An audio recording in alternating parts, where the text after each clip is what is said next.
Charles winjo kanyo kaka johala koro ne ochopo e chiro mano mar Uhuru Business Park mayudore kaunti ma Kisumu. Mana penjo mabende apenji kacha ni gin okenge magi manuketo piny mar neno ni ukonyo johala mar mondo mi ochop kure e yo makare mondo gidhi mbele kod ohala margi e yo maber, kata obedo ni giwacho ni ohala pod ne piny. Customers nong'iyo yudo gi Kibuye, sani koro nyaka gidhi Uhuru Business Park. To gin mikakati mage kata okenge mage ma uketo mar mondo mi une ni tuo mar nyaldiema oko chopo kata oko bedo e gwengego mag Uhuru Business Park kaluore ni kata Uhuru Business Complex kaluore ni nyaka sani bende wang'e ni kwan mag johala mani kuro koro medore kipimo kod mago ma yande uso kuro. Charles.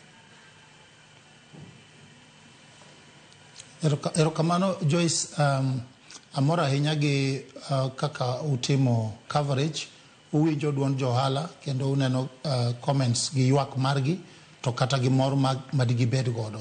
Watemo kabisa mar guide johala mondo mi oyud kama time ohala kuom thuolo mantie.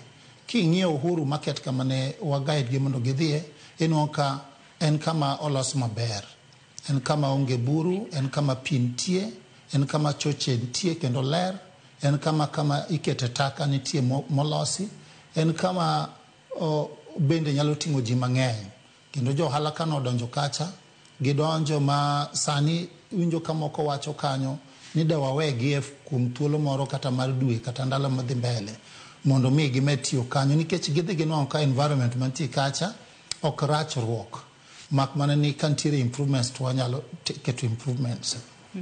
Ji nodonjo kacha mang'eny, but capacity mar Uhuru Market nyalo accommodate even more in terms of facilities mantiere e chiro kacha. Kuom mano daher riwora gi johala moko mawinjo kawuoyogo ni ok wa encourage mondo mi johala odonj kacha ni chulo gimoro. Ok apar ni kawawinjo mwayudo proof ni nitie ng'at ma dwa mondo kaw pesa ka mi ng'ato space, to mano ng'at monyalo kawo ne ondam. Kendo proof ma kamano kawayudo to kawa action almost immediately. Na watimo process maber kendo pod watimo.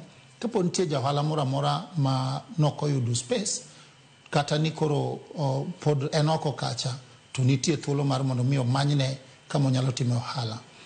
Winjo ka johala mowuoyogo be ochako wacho ni degi gomb mar mondo mi oger Kibuye malich moloyo chutho.